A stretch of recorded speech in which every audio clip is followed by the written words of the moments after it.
para que a gente possa fazer uma oração. Vamos então elevar os nossos pensamentos a Deus em agradecimento por essa oportunidade de estarmos aqui reunidos, de podermos estudar a doutrina espírita, adquirir seus conhecimentos e podermos também atuar na divulgação da doutrina. A partir do momento que recebemos os benefícios, o consolo que esse Evangelho do Cristo nos traz, nós possamos estar conscientes da necessidade de trabalharmos juntos na seara do Cristo.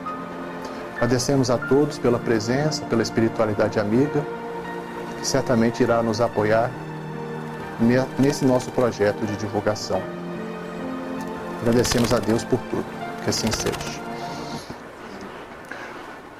O que aconteceu? O Daniel... Aí o Daniel ele mandou uma mensagem lá no projeto Espiritologia, falou assim, dá para você fazer uma sinopse da história, que eu estou curioso, gostaria de saber. O João também, a gente ainda não comentou nada com ele, né? Com todos os presentes aqui, a gente já deu alguma adiantada no assunto. Então vai ser interessante a gente gravar para quem não pôde estar presente hoje, né? Ele trabalha em Belo Horizonte, outras pessoas também tiveram seus compromissos. Então a gente vai fazer uma pequena sinopse, que seria um resumo da história, e falar do projeto também. Qual que é a intenção? É divulgar a doutrina espírita, nos utilizando dos recursos tecnológicos que a gente tem. Mas todo o nosso esforço é válido, seja na atividade que a gente exerce na casa espírita, seja na conversa que a gente tem com alguém no ambiente de trabalho, qualquer lugar que seja, quando a gente tem a oportunidade de falar da doutrina. Porque a gente está divulgando. Com os recursos que a gente está à disposição da gente hoje, nós temos a oportunidade de fazer uma divulgação ampliada, que seria o projeto de escrever um roteiro de um jogo espírita, para então poder fazer depois o processo de desenvolvimento, contratando um estúdio de gravação, que aí já envolve designers gráficos. Nós temos alguns jogadores aqui, profissionais, né? O Diego. É só perguntar aqui uma coisa. Dessa equipe que está aqui, quem que gosta de jogar? Quem é nerd? Ives? Eu já gostei, eu já joguei bastante. Ah, que bom. Mas agora, falta de tempo, criança, né? Vai ficando mais difícil. Mas é interessante porque você falou criança.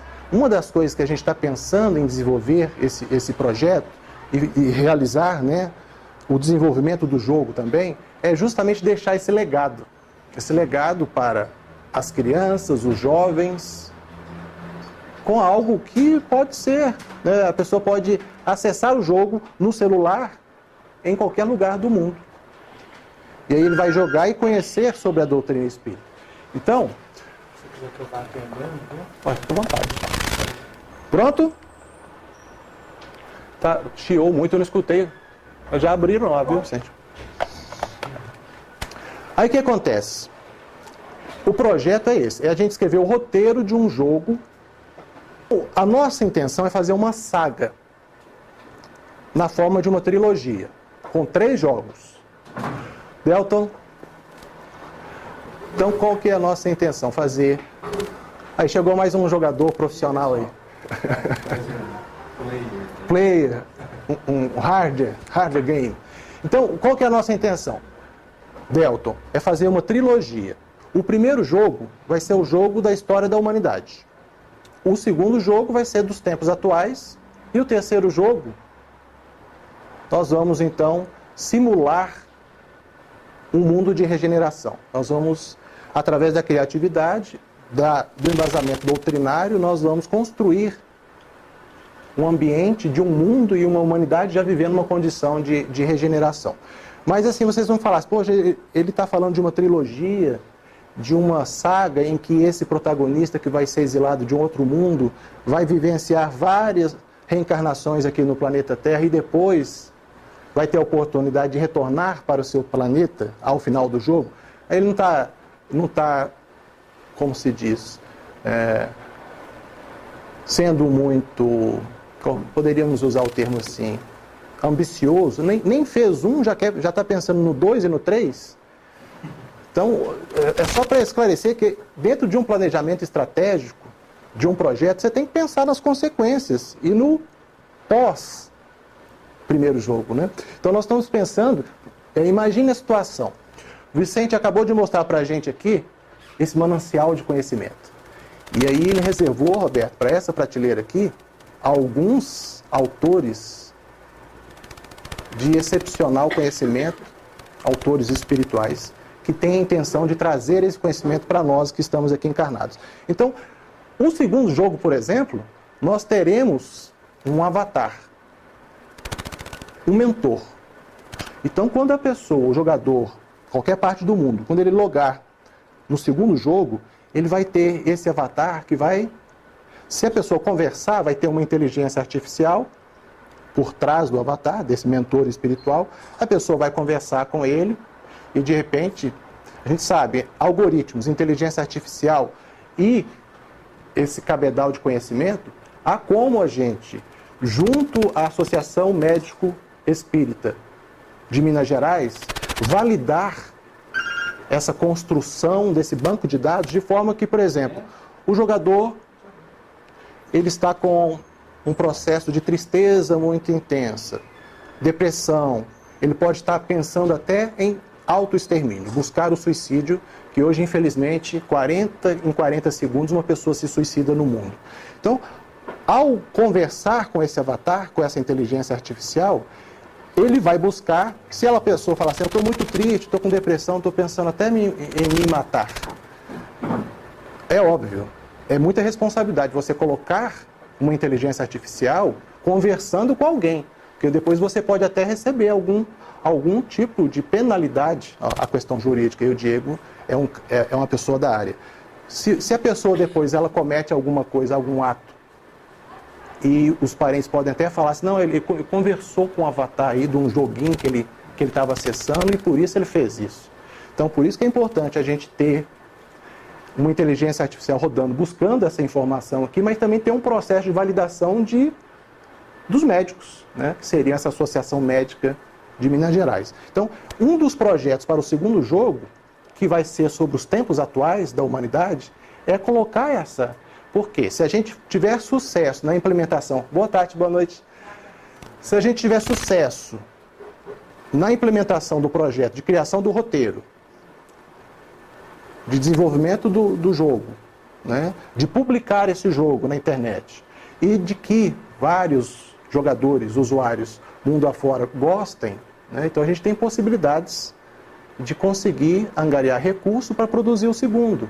E o segundo teria essa questão de você, por exemplo, contratar uma Google ou qualquer outra empresa que esteja investindo no desenvolvimento de inteligência artificial para a gente criar esse avatar e ele vai então ter a oportunidade de buscar o conhecimento da doutrina espírita para atuar nas dificuldades prementes da humanidade hoje. A gente observa que a humanidade está muito carente de respostas a respeito da espiritualidade. Não estamos falando aqui de questões religiosas, nós estamos falando de espiritualidade. É um materialismo exacerbado no mundo todo e é necessário a gente ter ações de divulgação e ações tecnológicas modernas. Uma contrapartida. Você entendeu, Robertinho, essa ideia do segundo jogo de colocar um mentor espiritual e a pessoa conversar? Você imagina? Inclusive, assim, a partir do primeiro, você tem um foco delineado para uma linha de ação, né? Uhum. Mas o feedback do primeiro, de repente, vai acrescentar mais elementos para que esse foco possa ser, por exemplo, direcionado, igual você falou, você citou a questão do suicídio. Tem o suicídio, tem a depressão, tem o consumismo. Então a gente tem várias linhas que a gente pode atuar. Que podem ser focadas, tipo etapas, por exemplo. A gente vai se utilizar na construção do roteiro do primeiro jogo do caráter tríplice da doutrina. O tripé. O tripé. Então nós vamos abordar, por exemplo, para os jovens que buscam, um jovem, por exemplo, não espírita. Quando ele joga e percebe que ele tem uma história, que a intenção de fazer um jogo Depois eu tenho que trocar ideia com os jogadores profissionais ali. A intenção é fazer um jogo RPG de história com ação. Você acha que cabe, Diego? Você até mandou aquele exemplo do Assassin's Creed, né? Esse é show. É show. Vocês viram o vídeo? Engraçado. Assassin's Creed ele trata de um sujeito que ele entra, assim, no jogo, né? Ele entra numa máquina e recorda de uma vida passada, né? Ele trata disso. É tipo o Matrix, né? Assim que Não, porque é uma vida mesmo, uma existência passada. Ele recorda de uma existência passada e vai reconectando. É porque alguém quer alguma coisa dele, né?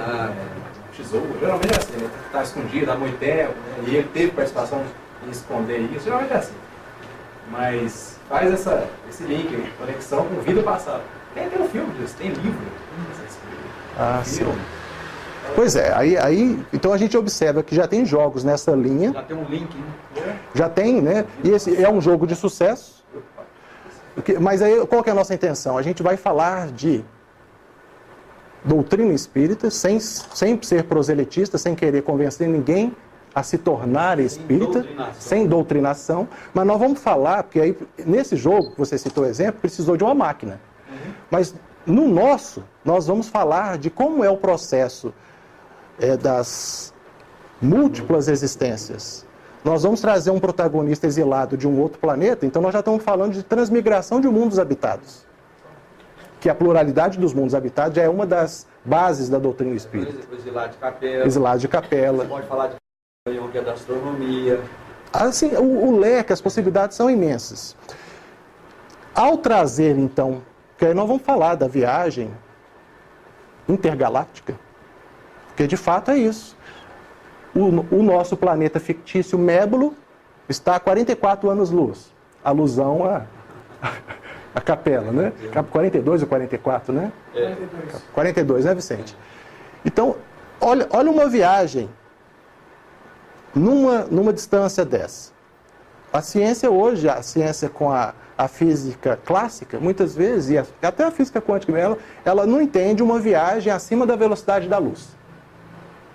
Sob o ponto de vista material... Não pensa no deslocamento via pensamento. Via pensamento. Então, essas são questões que a gente pode tratar no roteiro do jogo, elucidando esses jovens que precisam de conhecimento, precisam de respostas científicas para terem algum tipo de aceitação. No caso do jogo, foi uma máquina. Mas no nosso caso, a gente vai falar como que é o processo da morte, que ele vai morrer lá no planeta Mébulo, do desencarne, do problema, né, da questão de transição para um mundo de regeneração que foi vivido lá. Ele não se adaptou, cometeu um delito, que a gente vai dar mais detalhes sobre a história. Então, obviamente, ele vai ser exilado. Olha a oportunidade que a gente tem. Chegando aqui na Terra, ele vai chegar no plano espiritual, num período da humanidade terrestre de 12 mil anos atrás.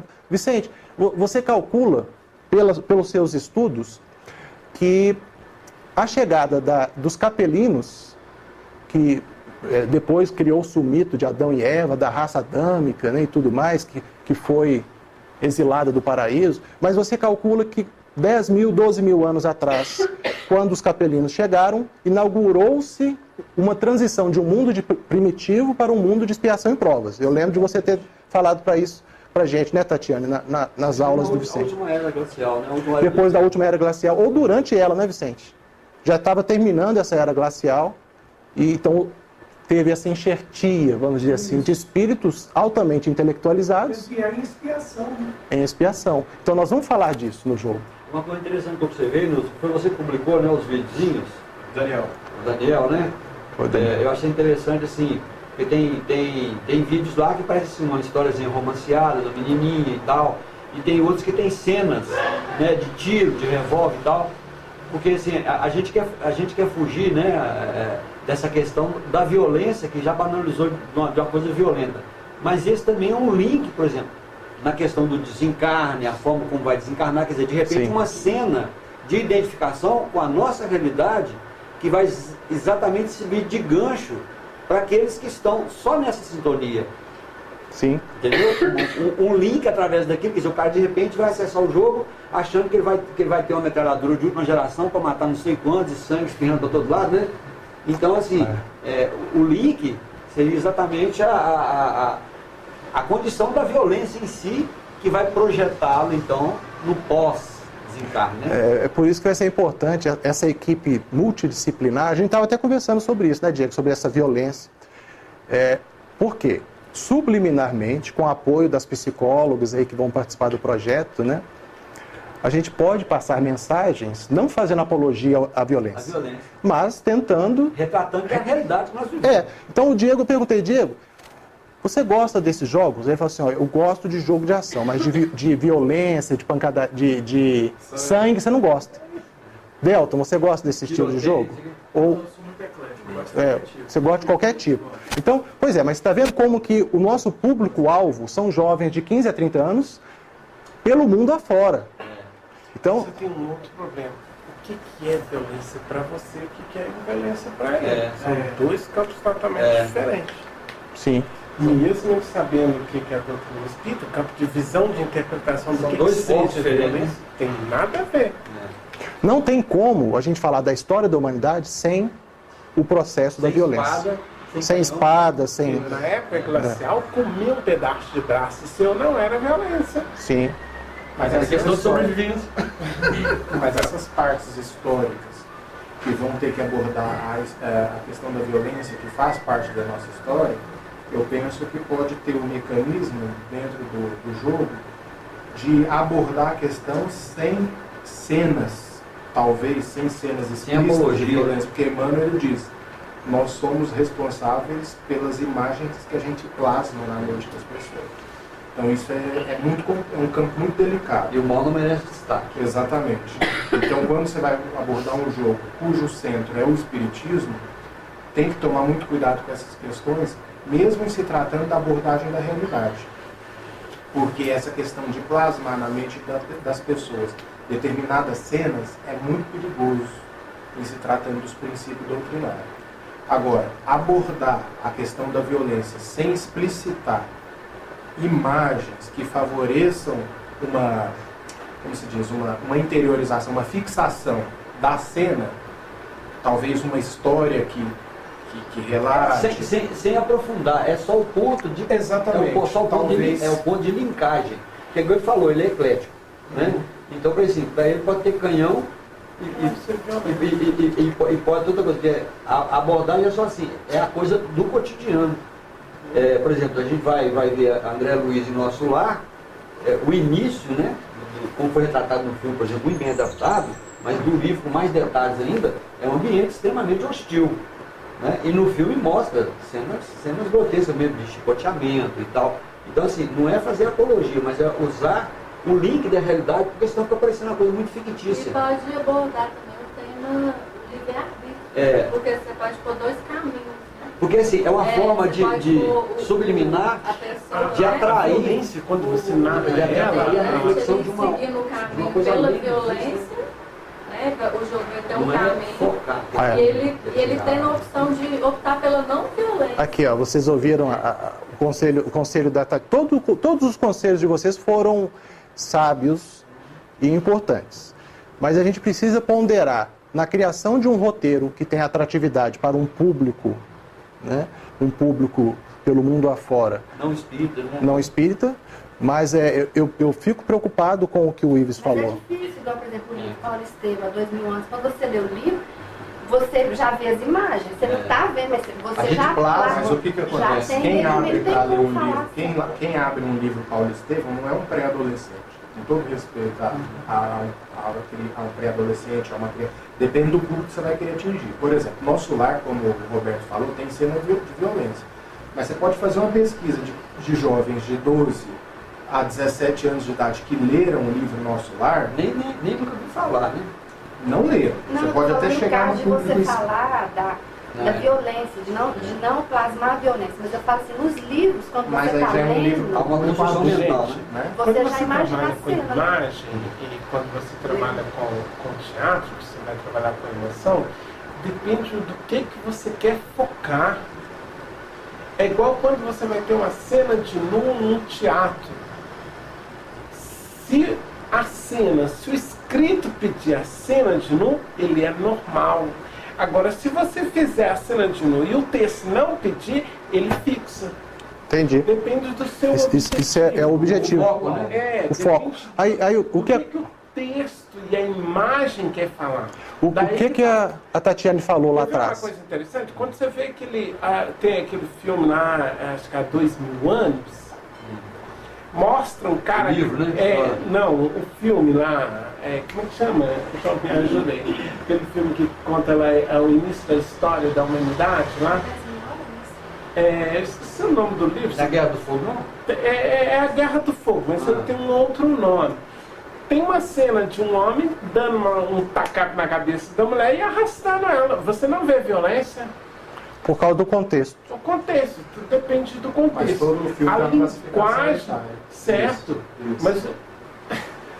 Mas o que eu falo é isso, aí que tem o X. Para montar qualquer coisa, você tem de saber como que você vai contextualizar a cena. Exatamente. Entendeu? Esse ajuste fino é que a gente vai ter que ter. Eu prestei atenção na fala da Tatiane, porque nós temos que nos lembrar que um jogo é multilinear.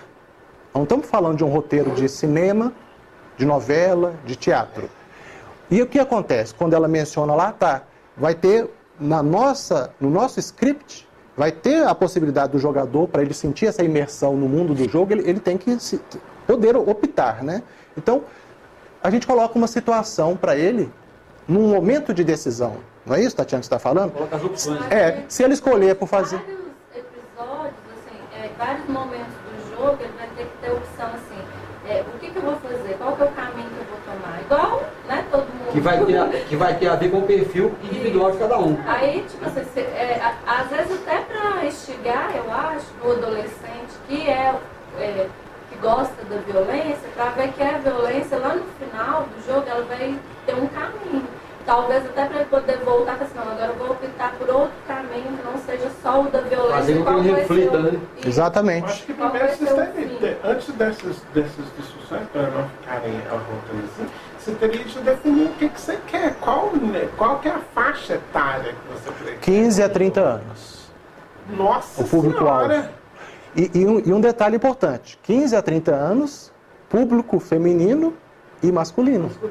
Quantos anos você tem? O desafio é grande. 29. Quantos anos você tem? 16.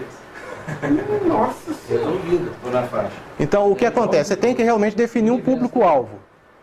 Mas o desafio vai ser escrever um roteiro interessante para uma diversidade tão grande. Homem, muitas vezes, gosta de mais ação. A mulher gosta de ação também, mas ela gosta de outros ingredientes. Sara, não me deixe mentir sozinho. Você não gostaria de vivenciar situações num jogo dramáticos, de ação, de romance, de suspense, para você sentir atratividade por aquele jogo? E tem que ser realista. Realista. E a pessoa passa por todas essas emoções. Não tem identificação, né? Acaba que algumas escolhas vão ser baseadas na emoção que a pessoa está sentindo.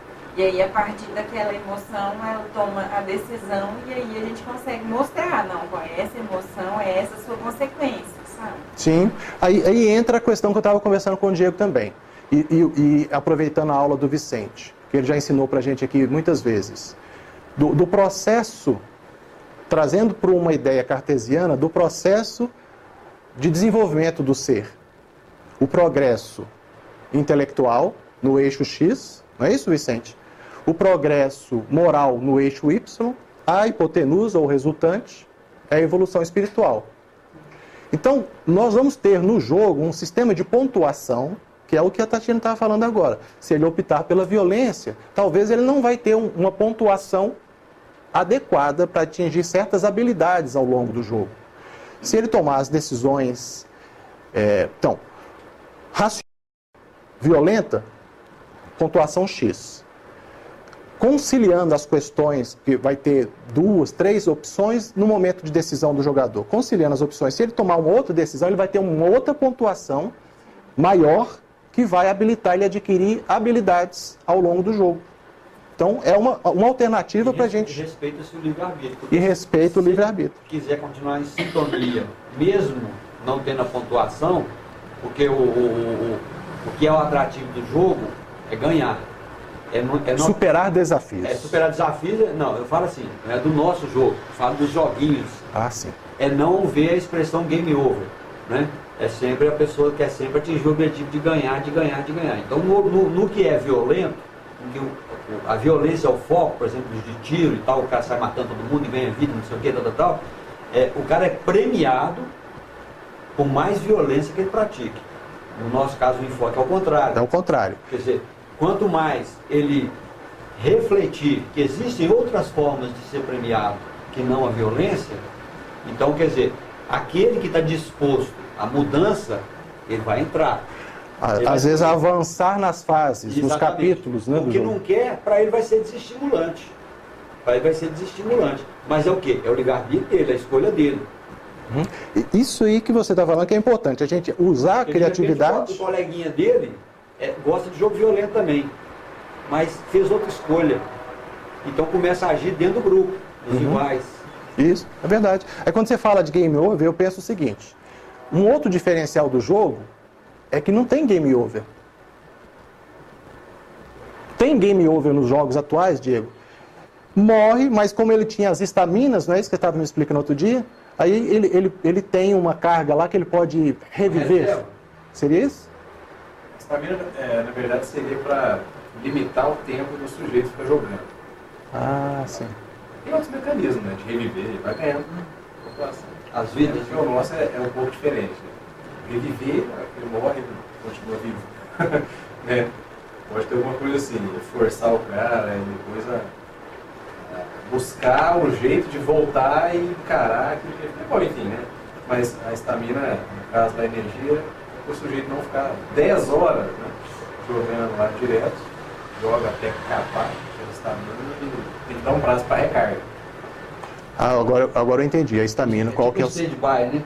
Fica esperando Inclusive é uma das recomendações, quando o Ives fala assim, que no início do jogo você tem que ter uma classificação de faixa etária, de público, né? Porque isso é uma exigência mesmo.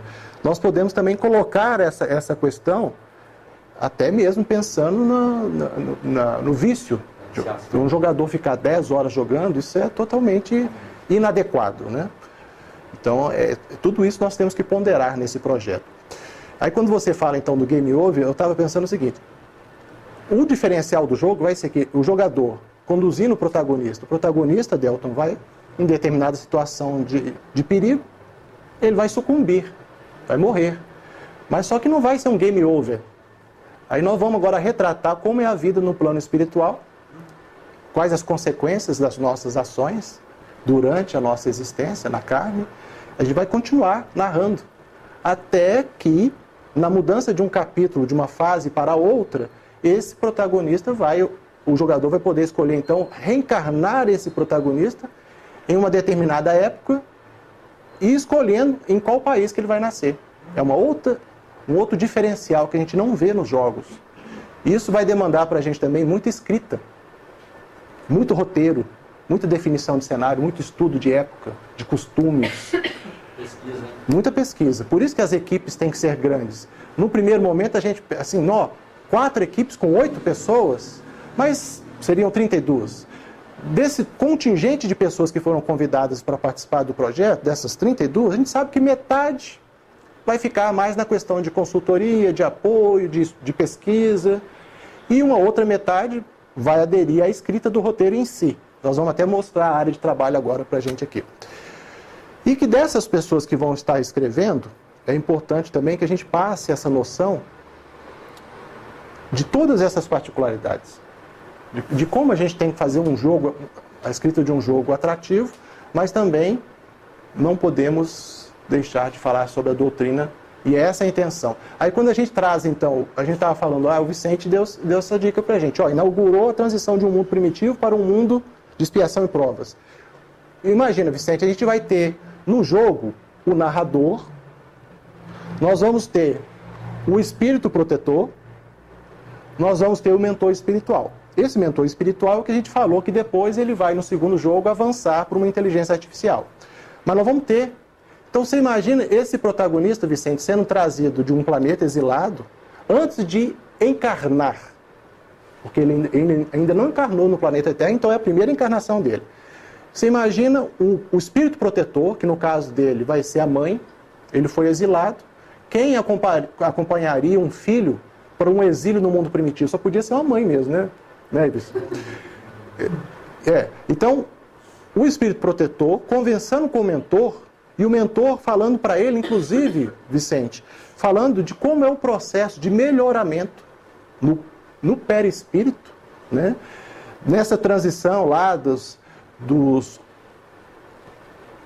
macacos para os australopitecos para os humanoides, né? Então o mentor, a gente utilizando a criatividade, nós podemos explicar até isso, como que foi o processo desse melhoramento genético que a ciência hoje não consegue identificar o elo perdido. Entende a oportunidade que a gente tem no jogo de retratar tanta coisa importante? Então a intenção é isso. Começa da transição anterior, quer dizer, da era glacial, por exemplo, começa tudo gelado, só não é construindo aqui de repente. E, quer dizer, historicamente, vem trazendo, quer dizer, dando um fundo da nossa realidade humana, né? A realidade humana que nós conhecemos nos livros de história. Que nós estamos inserindo. Mas é a realidade humana que aconteceu no plano espiritual. No plano espiritual. Isso ainda não existe nos jogos. Entendeu o diferencial? Naquele contexto de 10 mil anos atrás, qual foi o melhoramento ocorrido no corpo perispiritual destes exilados para que eles pudessem, então, adentrar num corpo muito mais embrutecido, grotesco. Então, é uma oportunidade muito interessante. É um exemplo. Nós estamos citando um exemplo. Né? E é interessante porque são dois é quase um paradoxo, né? Porque teve que aprimorar a linhagem dos símios para receber os primeiros espíritos. Mas isso aí é mais antigo, isso aí ocorreu. Vicente, esse aprimoramento dos símios para os primeiros humanoides aconteceu o quê? Uns 300 mil anos? Ou muito mais do que isso? 650 milhões. Milhões? A gente não vai retroceder tanto. A gente vai pegar 12 mil anos para cá. Pois é, não, estou dizendo isso não, que da mesma forma que teve que adaptar o organismo físico para receber os primeiros exilados, eles tiveram que adequar, quer dizer, no caso, perispiriticamente, eles estavam numa condição, porque a gente sabe que o perispírito é construído com os elementos do próprio orbe. Sim. Então eles tiveram que fazer o quê? Como se eles tivessem decrescido, entre aspas, né, a condição deles para vir habitar os corpos rudes. Ok. Então é um choque, né? Olha que interessante você está falando. A mente é psicose que entra. Mente é psicose. Olha que interessante que o Roberto está falando. Nós podemos falar, para vir habitar esse corpo mais embrutecido, nós podemos falar do processo da embriogênese, Vicente. Que as necessidades do reencarnante disparam o processo da multiplicação celular para compor aquele novo organismo. Com ampliação da capacidade cerebral de tantos centímetros cúbicos, né? Que tinha lá 600, foi ampliando. Então, tudo isso nós podemos falar. Sim, as possibilidades são imensas para o roteiro. Mas, então, nesse primeiro capítulo que nós estamos escrevendo, a gente vai pegar, então, o protagonista, o nome dele hipotético, quer dizer, a gente está criando, mas se vocês quiserem alterar, vocês dão as sugestões. Mas o nome dele é Cobb. É um engenheiro de inteligência artificial extremamente inteligente. Ele, diretor de uma fábrica de robôs, tinha a intenção de substituir, através da inteligência artificial, os anciões do planeta. Já era o uso da inteligência para o mal. Eu não vou dar muito detalhe dessas cenas, porque cada tomada de cena você tem que colocar muito detalhe mesmo. Tem lá um momento, por exemplo, que o arqui-inimigo dele, nas histórias, é importante ter o antagonista, na verdade é o espírito obsessor dele. Né? Ele, em um dado momento, uma cena que ele está lá no apartamento, passa um vulto. É como se fosse um vulto com as características humanas, com um capuz da era medieval. Ele passa e fala algumas coisas inaudíveis para o protagonista, naquele momento de querer interferir para poder prejudicá-lo, porque ele estava oscilando naquele momento se ele iria ou não para a fábrica para poder, então, implementar o seu plano de substituição dos anciões. Então, a gente vai ter a oportunidade também de falar do processo obsessivo. Então, ele chega e Cobb, então, hesita um pouquinho, mas decide perpetrar o seu plano. Mas olha a interferência... Que é secundado pelo outro. Quer dizer, pode perguntar, João. Tem tempo assim no roteiro? Existe.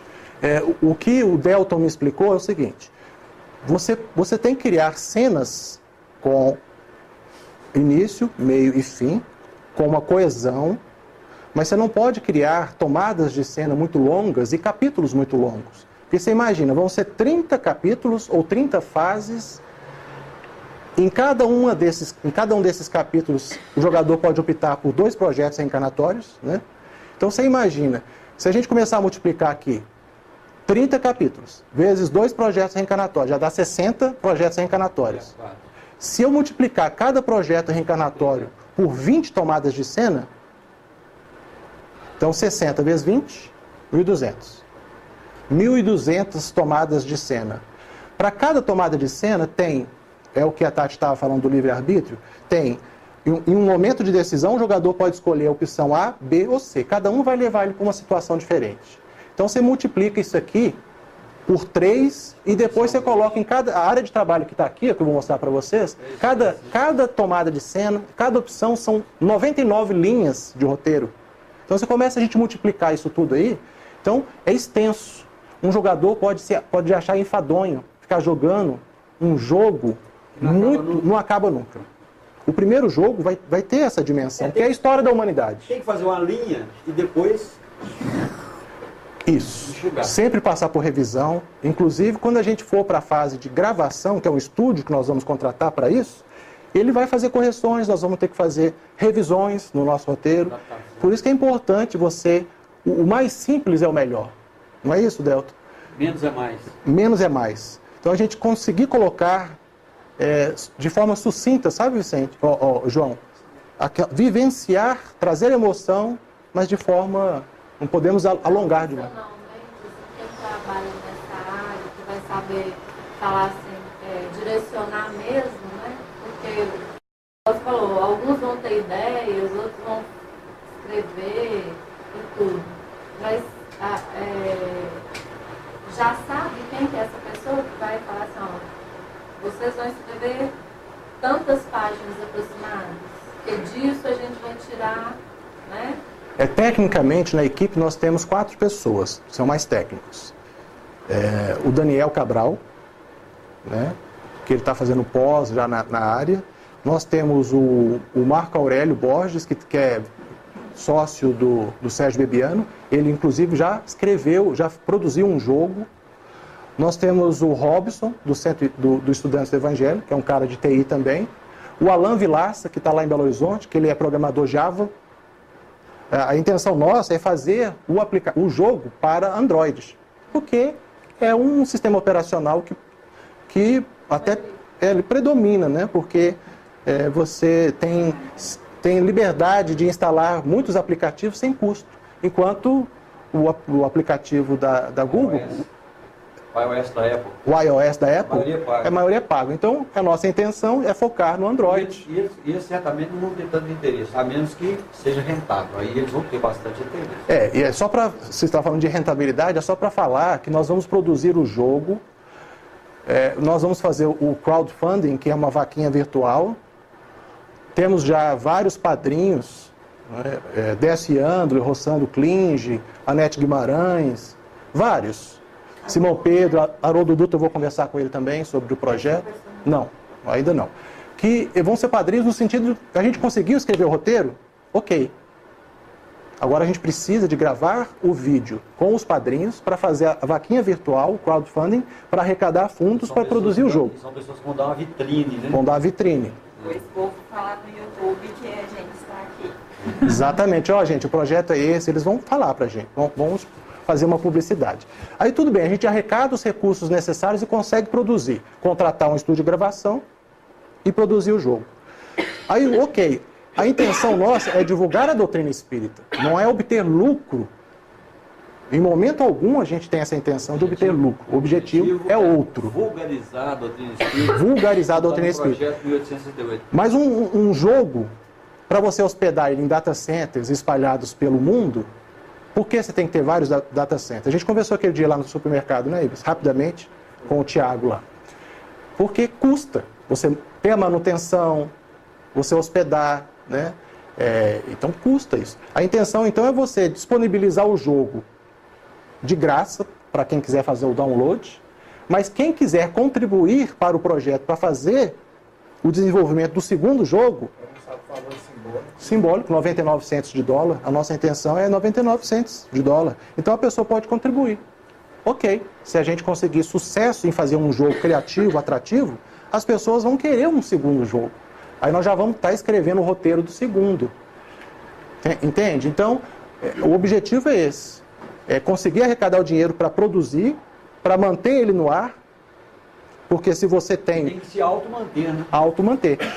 Porque se você tem 100 mil jogadores logando nos servidores espalhados ao mesmo tempo, começa a dar carregando, loading, o jogador nem volta mais. Então a gente tem que nós temos que produzir algo com qualidade e disponibilizar um produto bom para os jogadores, né? A intenção é essa. Então, assim, é só para deixar bem claro que não queremos obter lucro, queremos divulgar a doutrina e para isso nós precisamos de recurso financeiro. Lucro é para reinserção e expansão, né? Aí a gente não chamaria de lucro, a gente chama de fundo de reserva. É ganho, né? Porque você então está preparando. Né? Aí por isso que nós chamamos o Sérgio Bebiano para participar do projeto como contador, né? O que, Vicente? Ah, tá aqui. Nós chamamos o Sérgio Bebiano para participar do projeto. Chamamos a Rosângela porque ela é, no Movimento Espírita de Divinópolis, a nossa expert da tesouraria, né, Vicente? Então, assim, é a intenção de produzir algo que vai ter uma auditoria interna e externa. Porque se você lança um projeto na internet de um crowdfunding para arrecadar dinheiro, você tem que falar quanto que custa aquele projeto, quanto que você já arrecadou, quanto que você aplicou, quanto que vai terminar. Tudo isso você tem que ter uma auditoria para dar satisfação para quem contribuiu para o projeto, né? Então, já tem essa experiência com alguém? Porque aqui tem a menina Luísa Lara, aquela cantora, ela gravou o CD dela com esse processo. Crowdfunding a gente, assim, tem muitos sites na internet já com essa especialidade de fazer crowdfunding, vaquinha virtual. Então, pessoal, acaba que é muito amplo, né, o assunto. Eu vou mostrar para vocês a nossa área de trabalho, porque a nossa estimativa é 1h30. Eu sei que o Ives vai ter que sair mais cedo, né? Porque o Ives vai começar a trabalhar agora. Eu vou pedir um pouquinho de paciência de vocês, a gente vai avançar só mais meia hora, mas é para mostrar para vocês a área de trabalho, como a gente vai trabalhar de forma colaborativa para desenvolver esse roteiro. Então, aqui, ó. A equipe, inicialmente, a gente tinha definido aqui essa quantidade de pessoas, mas é o que eu tinha falado para vocês. Como nós sabemos que é natural, muitas pessoas embarcam e desembarcam, né, de projetos, a gente definiu aqui as equipes. Vicente, não dá para mostrar esse detalhamento muito pequeno assim não, né? Mas não preocupa não, é só mesmo para... Então a gente sabe que pessoas aqui vão desembarcar, outras vão querer chegar, mas a gente fez uma divisão por equipes preliminar. Se vocês depois quiserem, o Ives fala assim, Fabiano, não tem jeito de eu trabalhar junto com a equipe do Roberto Iglesias, não, porque fica mais fácil, está mais perto da minha casa, isso aí fica a critério de vocês. Oportunamente a gente vai mandar uma senha para cada um, cada equipe vai ter uma senha de acesso à nuvem, porque se essa equipe aqui deletar um capítulo por engano, o administrador, nós vamos deixar os coordenadores, aqui Evaldo, Fabiano, Roberto e Vicente.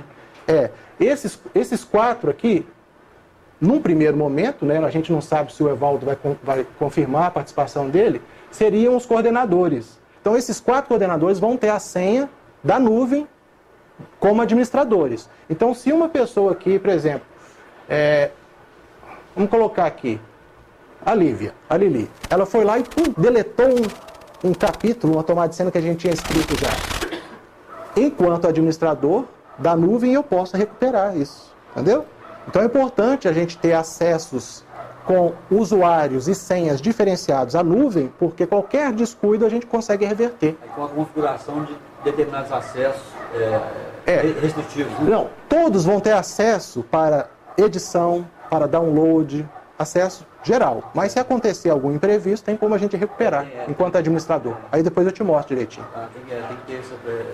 A gente contratou a nuvem da Microsoft, o OneDrive, porque foi a única nuvem que permitiu a gente exportar o Excel sem ter comprometimento, corromper arquivos, por exemplo, a nuvem da Google Drive. É porque a extensão é diferente. Né? Tem vários recursos aqui do Excel que quando você exporta por uma nuvem da Google, como a Google não tem essa licença da Microsoft e são concorrentes em termos de nuvem, aí é óbvio que a Microsoft não... Então você perde esses recursos. Inclusive é interessante no caso, a questão de versão. Versão de Excel que você diz? A versão é do Office, porque agora eles estão com 365, né? Já não é mais... Office 365, é isso mesmo. Então assim, tem pessoas que estão usando o Windows 10. Eu, por exemplo, uso o Windows 7. Ele roda muito melhor do que o 10, porque o 10 é o aprimoramento do 8, né, que foi de transição. Entendi. Então, assim, se o Office, por exemplo, for muito antigo, eu quando faço alguma planilha, geralmente eu salvo como XLS, eu não salvo como XLSX. Isso. Porque os novos leem os arquivos antigos, mas os antigos não leem os novos. Exatamente. Então, se você não for usar recurso, por exemplo, muito interativo, que exige... Aqui você vai ver que tem muito recurso interativo. Quer ver? Observa, ó. Então, a área de trabalho... Oi? Ah, tá. Você tem que ver isso para não ter choque no caso de transmissão de dados. Isso. Mas foi pensando nisso que a gente contratou o OneDrive da Microsoft. Então, olha o nível de recursos que tem de automação aqui. Ó. Por exemplo, a gente chegou aqui na parte de capítulos. O primeiro capítulo, que é esse que eu estou escrevendo, não vai ter projetos reencarnatórios, não. Vai ser só uma única história, né? Vivida lá no planeta Mébulo, e depois, a partir do segundo capítulo, vai ter projeto A e B.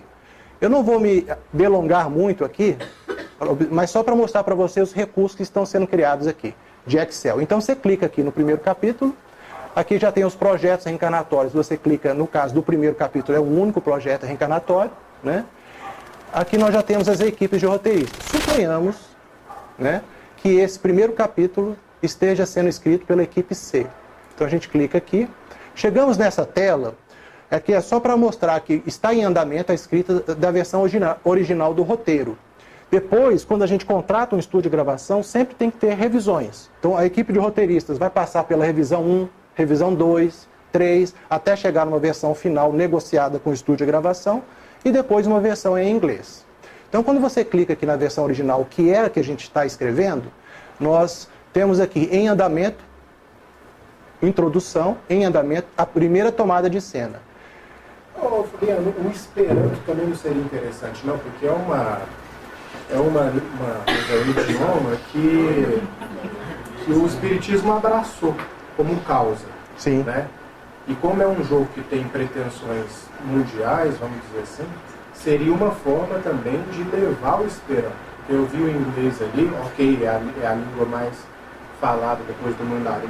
O mandarim é mais falado em quantidade, mas o inglês em capilaridade é maior. Então, mas como uma forma de divulgação do Esperanto, talvez seja interessante incluir. Ótimo, Acho que a gente ótimo. pode incluir ele como, já que nós vamos fazer um mundo e o mundo é nosso,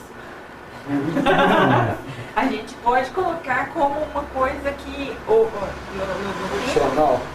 não, que vai passando, vai dando certo, sabe? Que o próprio personagem usa. Entende?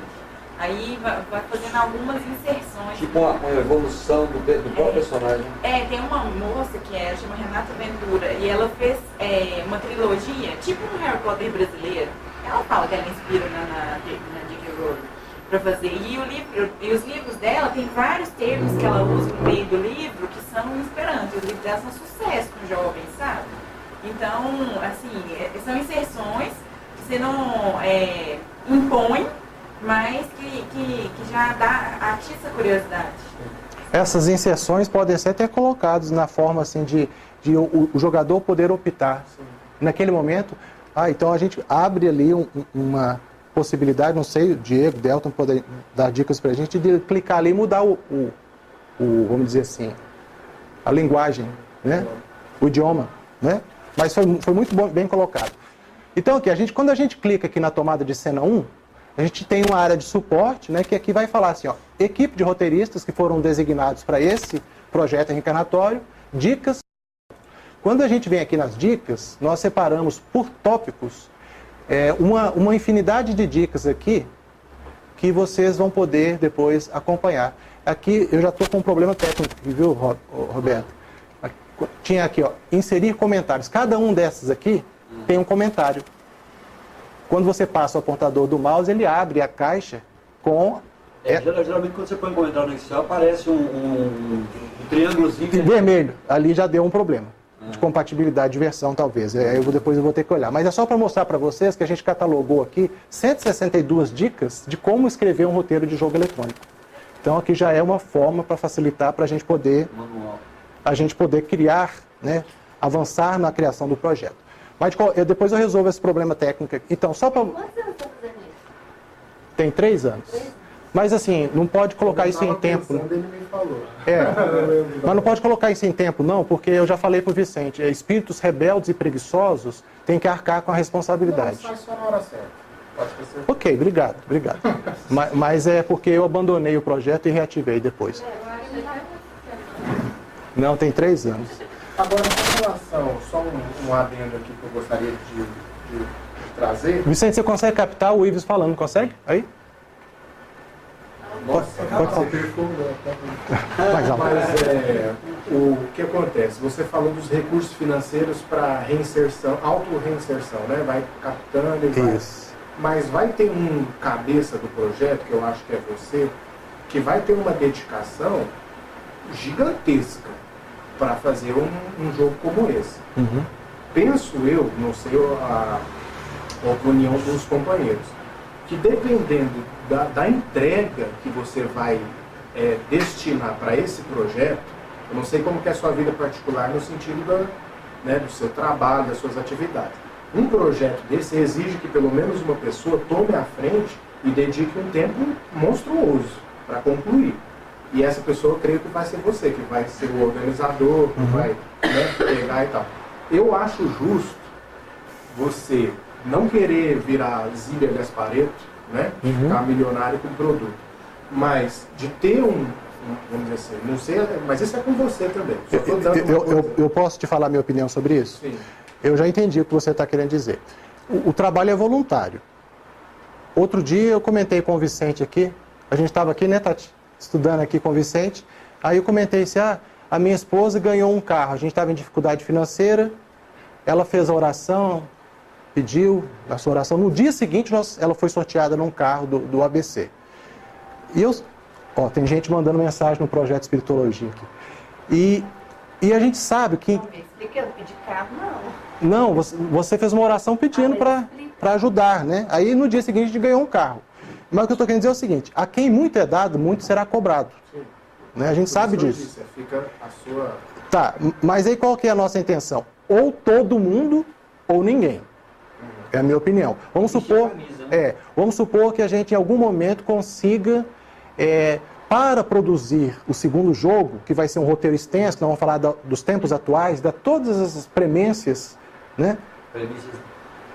Eu digo premente de dificuldades da humanidade atual, nas suas múltiplas dificuldades, a gente então vai precisar de uma equipe dedicada. Ok, vamos intensificar o roteiro ao invés... Porque para esse projeto, nós calculamos 2 anos para escrever o roteiro. Em equipe. Seria impossível escrever. Impossível, assim. 5 anos levaria. Então, se a gente tiver sucesso, a gente pode sim. Por que não? Ok, então vamos apoiar a Sara com algum recurso para ela ter maior dedicação, se for possível para ela. Roberto, Fabiano, Nelson, entendeu? Na minha opinião, ou todos ou nenhum.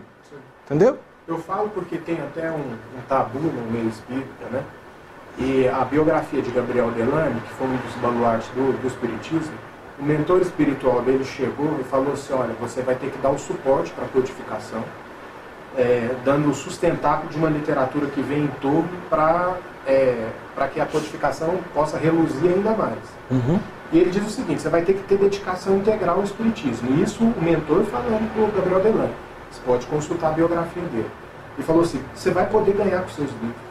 Isso foi uma determinação de um mentor espiritual. Você não vai viver no luxo, você vai passar algumas privações, mas você vai precisar de uma dedicação integral. Então, portanto, não se sinta culpado de retirar o seu sustento. Ele não falou de luxo, Ele falou do seu sustento para que você possa se dedicar. Então, baseado nisso, quebra alguns mitos, né? Alguns paradigmas, é verdade. Porque a gente não pode ser piegas, né? A gente não pode querer viver só do maná que vem. Estamos reencarnados. Vai cair um maná, estamos reencarnados. É isso mesmo. Então, pessoal, essas dificuldades técnicas aqui, depois, assim, se houver tempo, eu vou mostrar para vocês, depois eu repasso para você, viu, Ives? Como a gente faz o download da nuvem. Ives, obrigado, viu, pela participação. Estamos firmes no projeto? Firmes, pode contar comigo. Obrigado, viu? Tchau. Com Deus. Então, vamos aqui mostrar umas outras partes aqui do roteiro. Olha o grau de dificuldade, Roberto. Por isso que ele vai cortando os links quando você migra para a nuvem. Então, eu estou voltando aqui, ó, cena 1.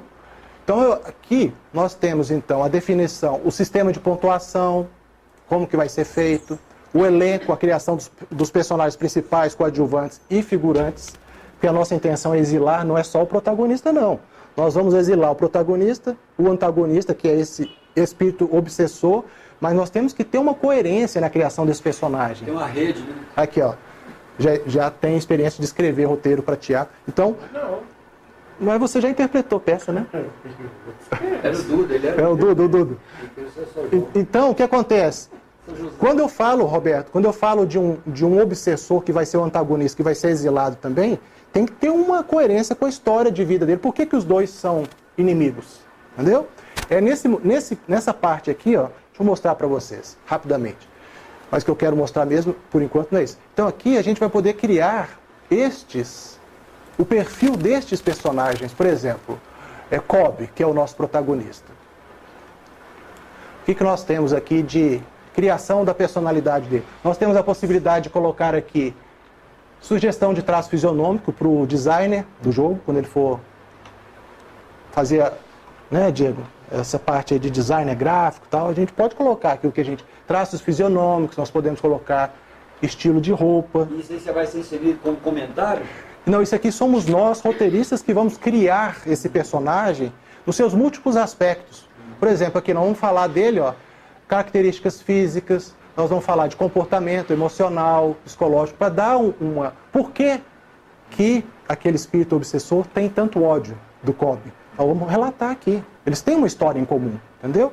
Na definição de cada personagem, nós vamos ter toda essa necessidade de criar aqui, então, os personagens, entendeu? Então, vamos voltar aqui lá para... Como a gente tem um nível de profundidade aqui de links muito grande, isso aqui para o usuário não é legal, não. No máximo 3 você pode ter cliques para já chegar onde você quer. Mas nós estamos falando aqui de uma área de trabalho que às vezes você tem que voltar muito. Ó, então a criação do roteiro vai estar aqui nesse item 7. Aqui a gente tem uma visão geral das tomadas de cena deste capítulo, estratificação de dados para essa tomada de cena, checklist, ok. Então quando eu clico aqui no 7, nós vamos objetivamente agora para a área de trabalho onde os roteiristas vão trabalhar. Tabela indicativa das linhas em que houve entrada de dados, que aqui a gente tem a tomada de cena principal, opção A, opção B, opção C. Mas a área de trabalho ainda é aqui, ó, roteiro e script. Chegamos aqui, é só para mostrar para vocês um exemplo. Criamos aqui um texto. Aí, Diego e Delta, vocês gostam muito de jogar, aqui vocês vão obter técnica de como criar o roteiro. Então aqui, ó, imagina, eu vou ler para vocês só esse pedacinho aqui. Aí vocês vão ver os desdobramentos. Estamos em Akvor, uma cidade do planeta Meblo, com arquitetura moderna, vastas avenidas arborizadas, ar puro e atmosfera de tranquilidade.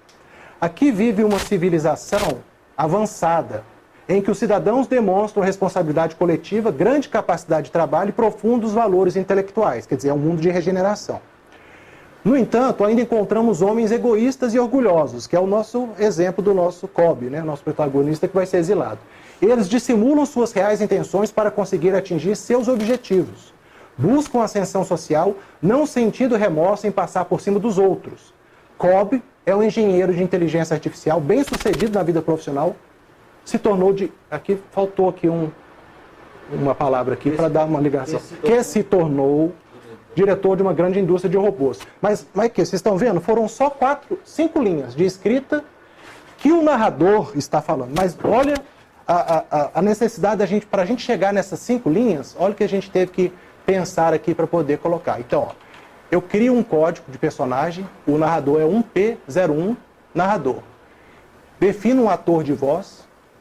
Aqui o estado é para falar se esse personagem, aqui o narrador não vai se aplicar, não, mas se ele está em vigília ou desdobramento, no caso dos outros personagens. Condição, se ele está encarnado ou desencarnado. Ambiente, externo, período, manhã. A condução em primeira ou terceira pessoa, no caso é a terceira pessoa da tomada de cena. O tipo de cena é uma cutscene, que é uma cena, é uma cinemática. É esse o termo, né, Delton? É uma cena, vocês chamam de CG? Não, CG é pré-pronta. Pré-pronta. É feita antes do jogo. É tipo um vídeo. Isso aqui é tipo um vídeo, uma cutscene é tipo um vídeo. Nesse momento, então, o jogador não está tendo interação, ele não pode interagir, ele está vendo um vídeo, foi o que o Delton comentou, só para vocês entenderem. É uma cutscene. Aqui, então, a gente tem o número e tipo da cutscene, né? Fabiana, eu vou te interromper só porque a ideia veio. Sabe o que eu achei que a gente pode fazer para poder inserir, como o Wilson deu a ideia, eu esperando no jogo sem passar pela goela, colocar nomes próprios. Nomes próprios dos personagens? Ou dos personagens, das cidades, dos lugares, das coisas que têm nomes específicos. Sim. Em Esperanto. Em Esperanto. Boa ideia. Entende? Entendo. Porque aí está inserido, você busca o que significa, tem relação profunda com o personagem aquela palavra e vai colocar ali Uma cidade, nome. Ótima ideia, ótima ideia. Seu suporte vai ser importante, tanto para escrever o roteiro quanto para bolar esses nomes. Principalmente, a gente traz ele, então, encarna ele aqui, e aí nós vamos pensar nesses nomes. Então, aqui, ó, vamos continuar.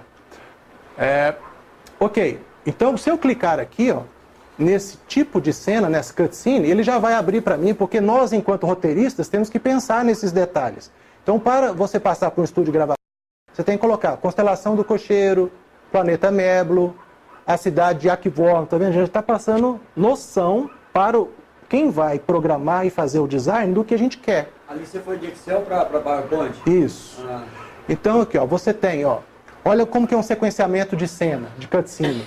Você tem o capítulo, a cena, o número da cena, as linhas, a opção, aqui no caso é a tomada de cena principal, você tem a sequência de cena número 1, no ambiente externo, período da manhã, tempo ensolarado, movimento de câmera, nós temos que entrar no detalhe de movimento de câmera. Então, câmera em movimento, posicionada a 200 metros de altura, com foco nas edificações da cidade. Time, o tempo estimado para essa take, essa tomada de cena é de 40, aqui são segundos. Só que eu coloquei um apóstrofo só, tem que ser 2. Já, um outro erro aqui. 1 minuto. O som ambiente, ó. Som, barulho de baixa intensidade. A sonoplastia da sua cena. Não imagino, colocar funk no... referente ao voo de... barulho de baixa intensidade. Referente ao voo de aves e ao tráfego de veículos movidos a propulsão eletromagnética. Porque é tipo nosso lar mesmo. O aeróbus, propulsão, nem sei qual tecnologia que é. O Vicente vai poder... Então aqui tem toda uma descrição de como se dá o desenrolar da cutscene. O movimento é só com... Nem faz barulho, né? Tá vendo, pessoal? Então aqui você vai dando... Não, só para ver que tem um movimento. Aqui, ó, sugestão de traço fisionômico, ambos são habitantes de outro planeta. Então você coloca aqui o apartamento dele, que vai começar a primeira cena. Todos esses detalhes você tem que escrever o que você está imaginando. E como é que a outra pessoa lá vai saber o que nós estamos pensando em fazer, né? Então é só para mostrar para vocês. Deixa eu aqui, ó. Cena.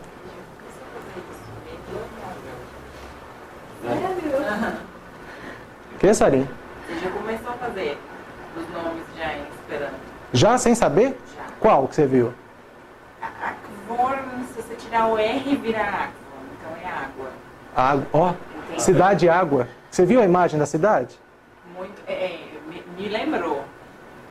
O Meblo é móvel. Móvel? Móvel.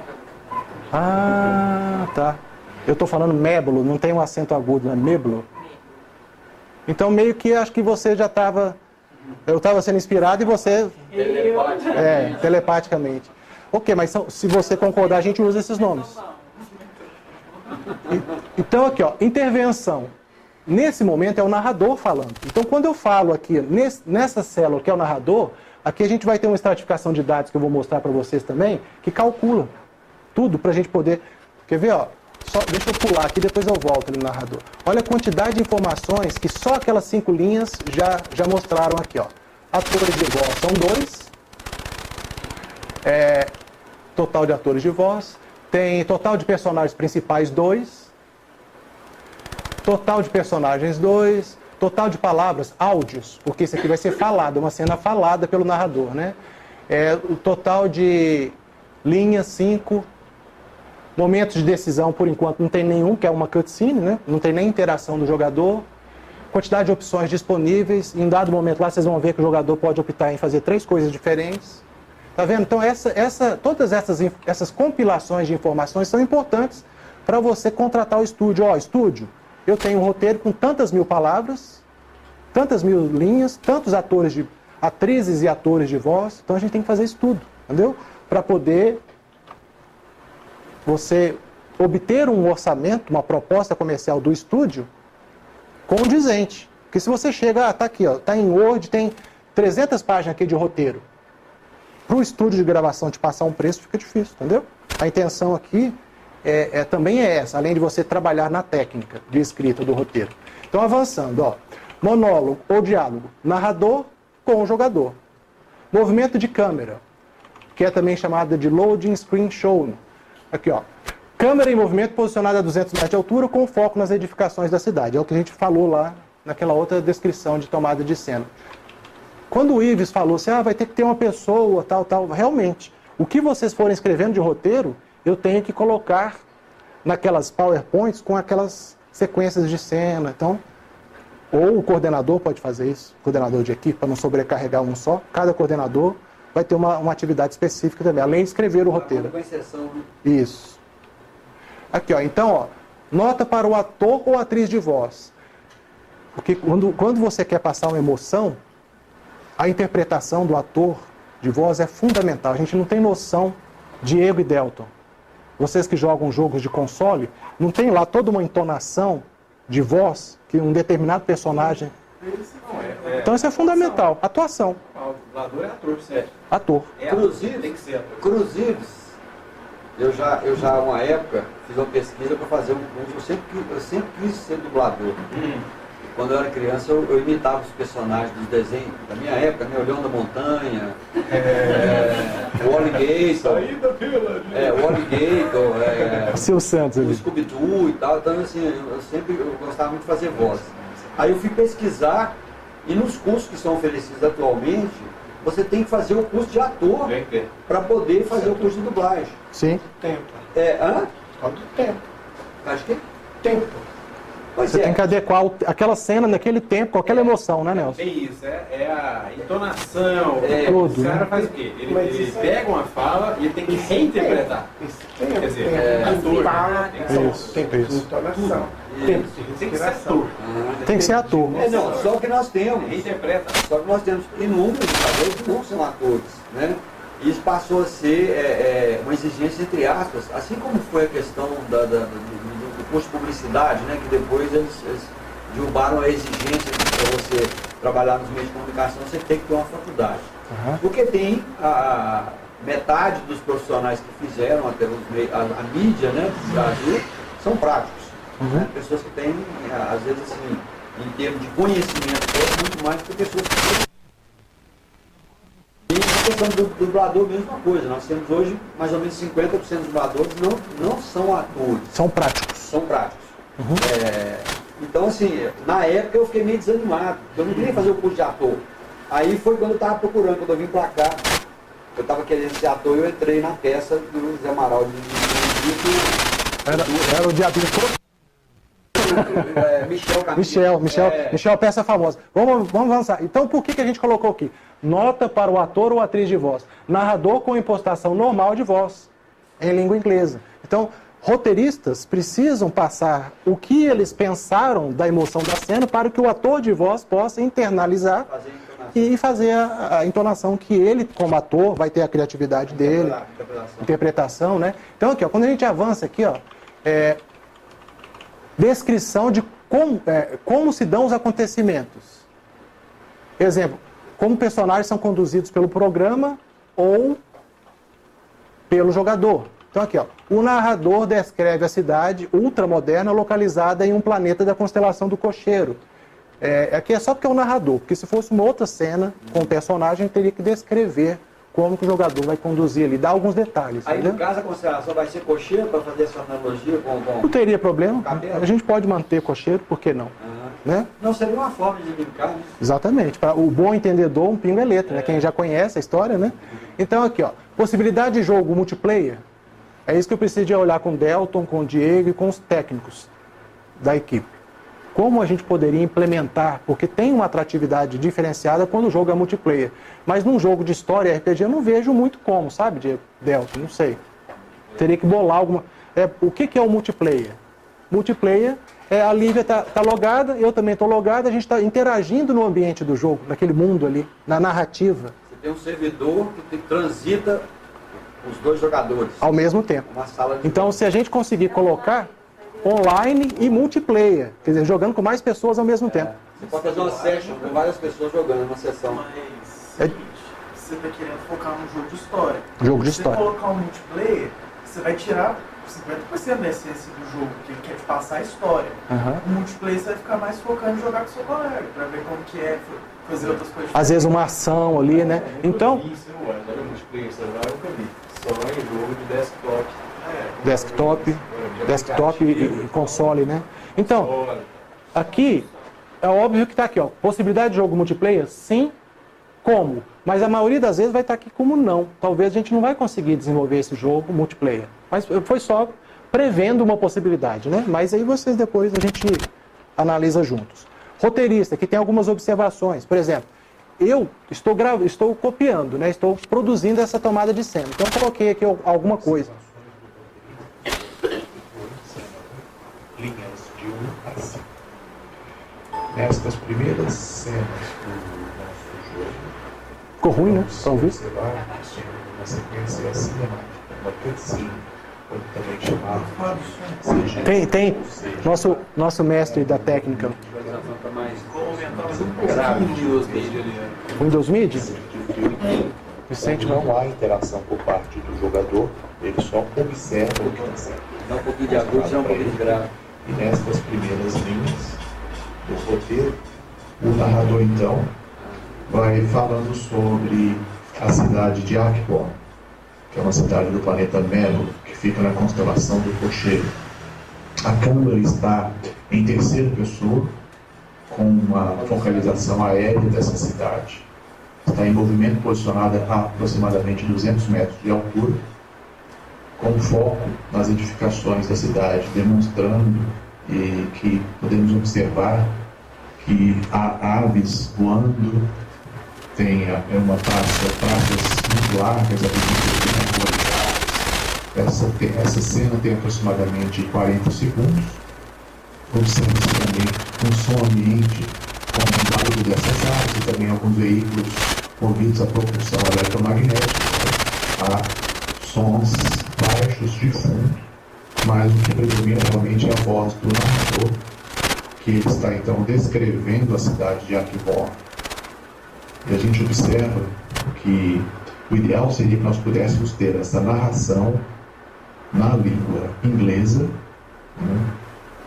Porque a nossa intenção é realmente difundir a doutrina espírita pelo mundo, e hoje, nos dias atuais, a língua que é mais falada no mundo é o inglês. Então, que o narrador pudesse fazer essa fala em inglês, e colocaríamos então legendas para português, espanhol... Legenda já não dá, né? No celular é muito pequenininho. Então a gente gostaria de fazer essa observação, que é a primeira cena do jogo, é uma cutscene. É importante que elas tenham curta duração, por questões de desempenho, para rodar no celular, porque a nossa intenção é realmente desenvolver o jogo para rodar em celular e tablet, e não em consoles como o PlayStation 4 e esses outros tipos de jogos que são desenvolvidos para que a pessoa compre o equipamento, compre depois o DVD e jogue em casa. Não, nossa intenção é desenvolver o jogo para celular. E por isso ele tem que ter cutscenes, CGs com curta duração. Depois nós vamos passar para o momento de interatividade por parte do jogador, que ele vai conduzindo o protagonista. Logo na sequência, havendo necessidade, poderemos então colocar uma outra cutscene e sempre buscando trazer informações e interatividade para que o jogador possa se sentir imerso no ambiente do jogo. Ok, isso aqui, para cada equipe, quem estiver escrevendo o roteiro, é importante ele também narrar. Porque a gente está escrevendo muito aqui, né? Mas se a pessoa puder falar assim, ó, eu pensei nessa tomada de cena e fazer isso, grava no celular e coloca aqui um link para todo mundo depois. Opa, então a intenção deles, da equipe C, era fazer isso nessa tomada de cena. É só uma observação. No caso aqui, Luciano, ó, Fabiano. Luciano está falando de mim. A nuvem, por exemplo, vai ser o ponto de armazenamento. Isso, né? isso. Então, por exemplo, eu tenho uma ideia, aí eu gravo lá no MP3 e coloco. Lá vai estar esquematizado, por exemplo, em diretórios de cenas. Aí no caso eu tenho que nomear essa cena. Isso. E colocar, né, sugestão, fulano de tal, para a cena tal, tomando tal. Exatamente. Pessoal, a gente só tem mais 10 minutos, porque eu sei que o pessoal está cansado, muitos já querem voltar para casa. Mas essa observação que o Roberto fez, vou aproveitar e mostrar aqui. Por exemplo, a gente loga no Gmail, cada equipe vai ter, essa aqui é a equipe B, ó, espiritologia.equipeb@gmail.com. Então, a equipe B, clica aqui, ó, ver no OneDrive, então ele é remetido para a nuvem, né? Ó, entrou na nuvem. Já tem os diretórios. Já tem o diretório, aqui, ó, área de trabalho. Você abre aqui, projeto Espiritologia em andamento, aqui é quando ele estiver concluído. Aí faz uma equipe, vamos colocar aqui, equipe A, só de demonstração. Equipe A, todos os capítulos, então, vamos no capítulo 1 de exemplo. Aqui, ó, projeto reencarnatório, aqui porque ele meio que escondeu um pouquinho aqui nas reticências, mas esse aqui é o A, projeto reencarnatório A. Lá em cima tem toda... ele mostra lá em cima. Equipe A, capítulo A, projeto reencarnatório A. Cenas atribuídas, então a coordenação atribuiu para a equipe determinadas tomadas de cena para fazer, cenas em andamento. Então vamos clicar cenas em andamento aqui de amostra. Então, aí você vai fazer o upload, porque você não vai ficar gravando sugestão, só não. Você vai escrever, você vai produzir, vai usar a sua criatividade. Aí você vai fazer o upload daquela escrita que você fez, com todas aquelas configurações, para a nuvem. E a sua equipe... Texto, Word. Não, nada de Word, é tudo no Excel. Tudo no Excel? Tudo no Excel, não tem Word não. Precisa ser no Excel para... contabilizar tudo. Estratificar as informações. Não tem Word. Entendeu? Então, quando você fizer... Sempre gerar uma planilha quando você... Sempre. Aí você vai escrever no Excel, vai exportar para a nuvem. Então, eu escrevo na célula A1. Eu abro a célula A1. É aquilo lá. Exatamente, é aquilo lá que eu estava mostrando. Ó, aquele, ó. Porque é dividido em células. Eu posso... Quantas vezes as equipes vão ter que encontrar, você acha, assim, lógico que não vai ser exato, mas para dar as ideias, quem for dar ideia, quem for escrever, para montar, né, a equipe se atualizar e situar, né, assim, você é responsável por isso, você por isso. Isso. Assim, porque eu, por exemplo, não entendo nada de jogo, não jogo nada. Mas você tem criatividade. Você tem criatividade, é mulher, é mãe, é esposa, e estuda a doutrina espírita. Isso. É bom, aqui nessa nuvem tem vários exemplos de jogos, o Diego deu algumas sugestões, o Daniel também lá no Projeto Espiritologia WhatsApp, o Delton também deu algumas sugestões. Oi, Delton. Vou mandar um vídeo. Manda uns vídeos legais. Então a gente vai assistir gameplays. O que são gameplays? São jogadores jogando. Aí vai dar uma noção pra gente de como jogar. Então, já tem a plataforma toda pronta. Que ele estava falando assim, eu tenho que ir lá no Excel. Isso aqui, Roberto, é a área de trabalho. Já é a área. Isso aqui já é Excel, você vai escrever aqui. E vai fazer o upload, é disso aqui. Aprender a mexer nisso. Isso. Não, eu mexo. Eu falo assim, porque eu trabalhei no escritório uma vez que o cara ele não sabia usar o Word. Então ele fazia tudo, as cartas, tudo no Excel. Aí ele pegava, abria uma célula de todo tamanho e digitava a carta ali. Ah, entendeu? sim. Aqui você viu que tem várias células, né? Então você vai... É como se fosse um portal que a pessoa vai trabalhar. É uma área de trabalho. Tem que aprender a mexer nela, né? Mas o Roberto conhece Excel. Mais ou menos. Então o que acontece aqui, ó, tempo. Essa tomada de cena, ela vai se dar no passado. Imagina Meblo, 12 mil anos atrás. Lá, naquele momento, a cena vai ser passado, vai ser atual ou vai ser futuro? Porque a Lili estava me dando umas dicas interessantes. Ela estava falando assim, pai, tem determinadas cenas que você reconstrói o entendimento dela, voltando um pouco no passado, às vezes você avança no futuro, volta, é atemporal. Igual o Minority Report do Tom Cruise. Não sei se vocês já assistiram o filme. Todo momento tem essa, vai no futuro, passado, tal, para resolver os crimes. Então é isso, a gente também tem que falar, às vezes, a criatividade no roteiro, falar alguma coisa no passado, daquele momento lá. A causa, né? Isso. Então é por isso que tem que citar em que momento acontece. Aqui, ó, efeito sonoro. Aí você clica aqui, sim, tem um efeito sonoro. Efeito sonoro, sonoplastia, tomada de cena principal. Aí já te envolvendo, ó. Aqui, ó, som de veículo sobrevoando a cidade, arquivó, aves voando, tal, observações, veículos com som característico, voando, tal. Então, a gente tem que colocar isso também, se vai ter essa questão de efeito sonoro, efeito visual, o que você pensou de efeito para aquela cena. Aqui, então, eu seleciono áudio ou legenda e ele já contabiliza. Áudio mais legenda também é possível. Entendeu? Então, é só para mostrar para vocês. Aqui, ó. Condição do protagonista ao se iniciar essa tomada de cena. Ele está encarnado, desencarnado? Condição do protagonista ao finalizar essa tomada de cena. Aí também o Excel vai estratificar tudo isso. Então, ao longo do jogo, teve tantos desencarnes. Isso aqui vai contabilizar para a gente. Entendeu? Quantas reencarnações? Eu não vou me dar... A gente vai pôr outro nome dele? Em quê? Toda vez a gente vai pôr outro nome no principal? Isso. Por isso que tem que ter o código. A Sara foi muito perspicaz. Aqui, ó, eu voltei aqui só para mostrar para você o código do narrador. Esse é o narrador. Mas o personagem principal vai ter um código dele. 1P02. Protagonista. Cada nova existência é um nome diferente. Isso acontece com a gente. Você vai numerando, P02, P03, P03. Não, é sempre o mesmo código. Mas o nome dele muda, é o que a Sara está falando. Ah, tá, o personagem. Sempre é o mesmo. Por quê? Para depois. Para você depois quantificar certas coisas que o estúdio vai precisar. Quantas vezes a atriz de voz número 3, que interpreta o personagem 4, vai interpretar durante o jogo todo? É nessa codificação. Entendeu? Exatamente, você foi perspicaz na hora de fazer essa observação. O código dele é o mesmo, o nome muda. Então eu não vou me delongar muito, não. É só para mostrar para vocês, quando a gente estiver escrevendo mesmo, eu vou mostrar para vocês com mais detalhe. Agora aqui, ó. Aqui, ó, só para ilustrar aqui. Ó, nesse momento aqui, ó, tá vendo esse verdezinho? Mostra que tem uma tomada de decisão do jogador. O personagem ali é o protagonista, 2P01, Cobb, né? O nome dele nessa tomada de cena. E lá na frente ele tem um momento de tomada de decisão. Então toda vez que ele tiver isso, eu coloco aqui, quantidade de opções.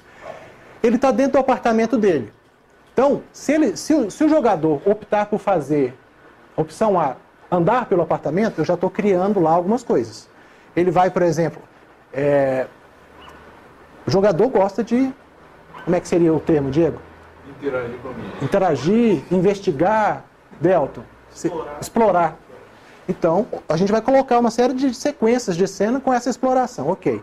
Se ele escolher a opção B, entrar no quarto do casal. Quando ele entrar no quarto do casal, a esposa dele, que está grávida dele, vai estar conversando através de um holograma com a mãe, quer dizer, com a sogra dele.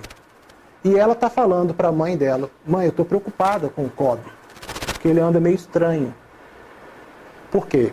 Ele já está naquele dilema que depois, pela pelo livre-arbítrio, ele tomou a decisão de perpetrar mesmo. Então, exatamente. Então, você está vendo, em um momento de decisão, o jogador que está ali com o celular, ele pode escolher qualquer uma dessas coisas. Aí você tem que criar toda uma... Entrar numa borda. Aqui, ó, entrar no escritório do protagonista. Aqui, se o jogador entrar no escritório do protagonista, ele vai pegar uma arma, que essa arma depois ele vai alterar a configuração dela.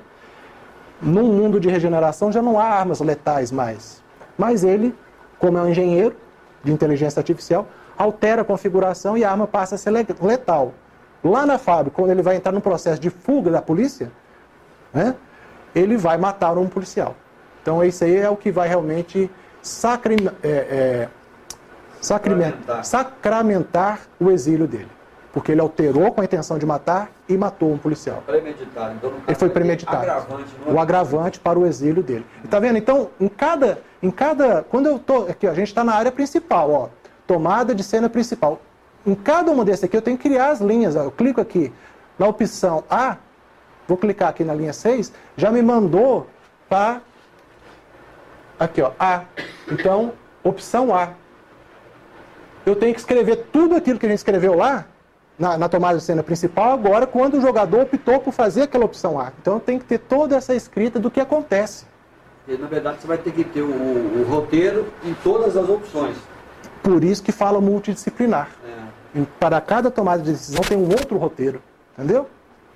Multilinear. Aí ele vai determinar se vai ser exilado ou se ele vai reencarnar. Isso, era o que a Tatiana estava falando, do livre-arbítrio, que vai ter os agravantes ou os atenuantes. Nós vamos usar a nossa criatividade para criar essas cenas, igual eu estou criando já, né?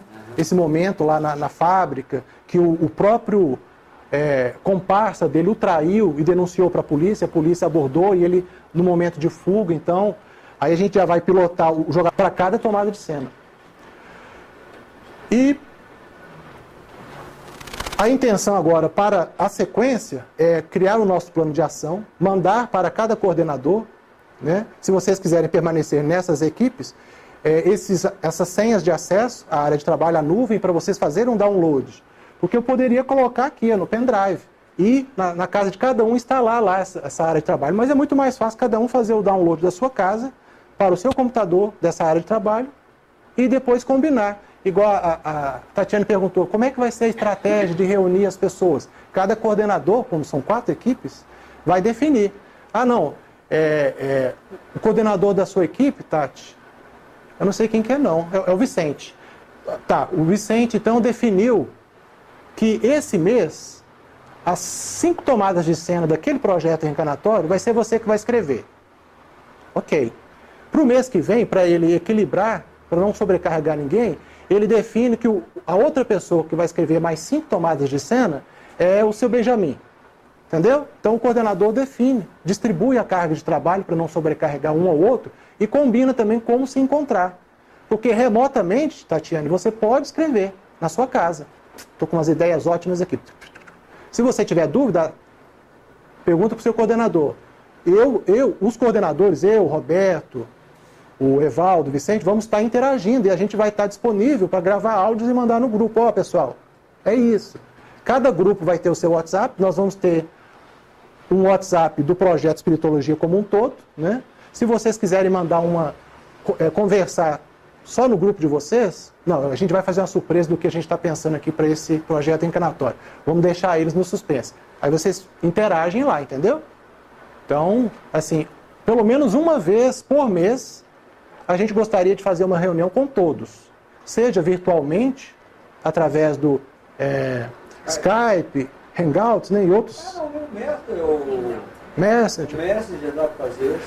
Então a gente gostaria de fazer uma reunião presencial pelo menos uma vez por mês, né? Mas essas outras reuniões de equipe, cada um define, entendeu? Tatiane, só para responder a sua pergunta. Certo, pessoal? Então o desafio é muito grande, porque o projeto não é pequeno. O projeto é de alcance mundial, para a gente divulgar a doutrina espírita e dar o nosso legado. Quando a gente terminar daqui 2 anos o roteiro deste primeiro jogo, e a gente conseguir, então, não é utópico. Eu já perguntei para muitas pessoas, todos deram feedback, esse roteiro é muito interessante, tal, essas ideias. A gente vê que tem um apelo que tem uma possibilidade. A dificuldade vai ser depois angariar recursos. Mas eu acredito, eu tenho fé.